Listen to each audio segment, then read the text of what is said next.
Hello friends, good evening. Daily blog with Rashmi and Shreyanshi channel को आपण मानक स्वागत करुछि।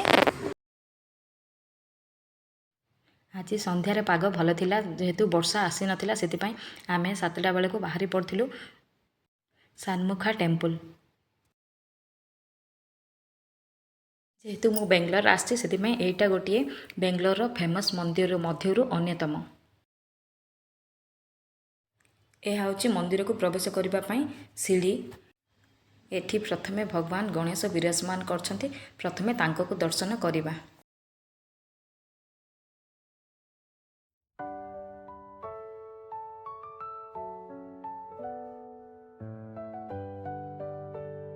तापरे मंदिरर बेढ़ा परिक्रमा करिलु। ये छोट छोट द्वार दे भगवान कर श्रीमुख दर्शन मध्य होउछि।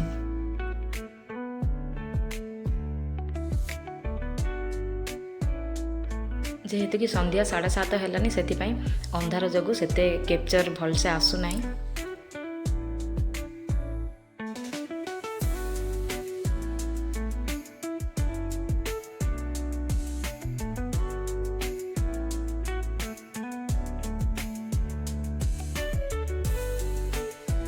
एठारे भगवान अरुणाचलेश्वर को स्फटिक लिंग आकार स्थापित करा जायछि।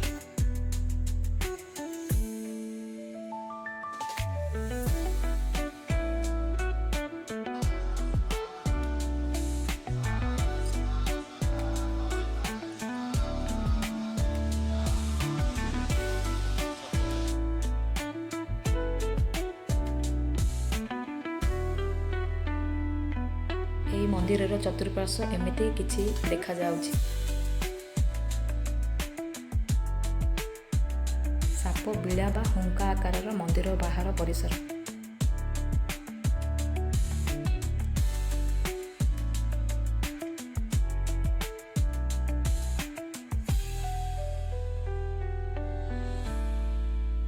एई त्रिशूलर उच्चता हेउछि 56 फुट।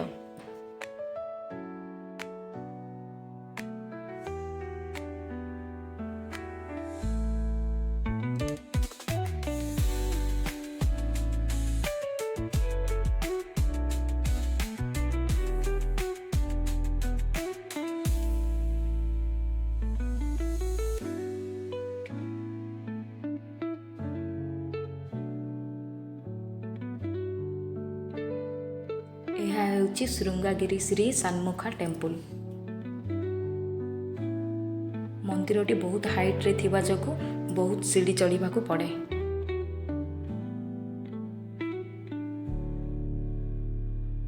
यह मंदिर रे भगवान मृगान को स्थापित करा जायछि।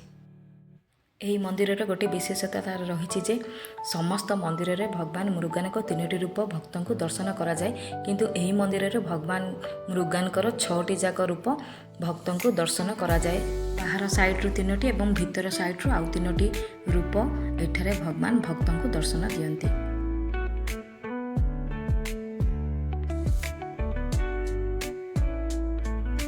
सतरे बहुत ही सुंदर थिला यह मंदिर भीतर एवं बाहर परिसर।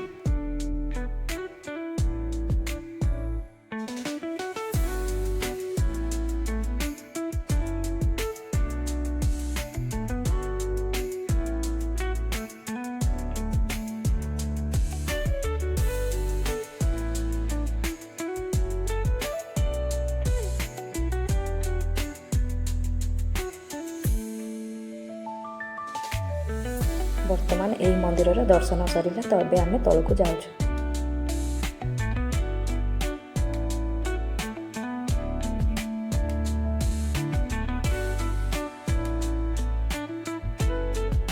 यही मंदिर को तळकु ओलेला परे पाखरे ही अन्य एक मंदिर थिला श्रीदेवी अम्मा मंदिर।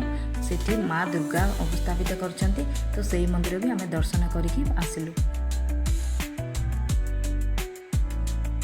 मंदिर रे दर्शन सारिला परे आमे एठी कैब बुक कर देइछु एवं कैब पई वेट करिछु। तो कैब मध्ये आसिके पहुंची गला।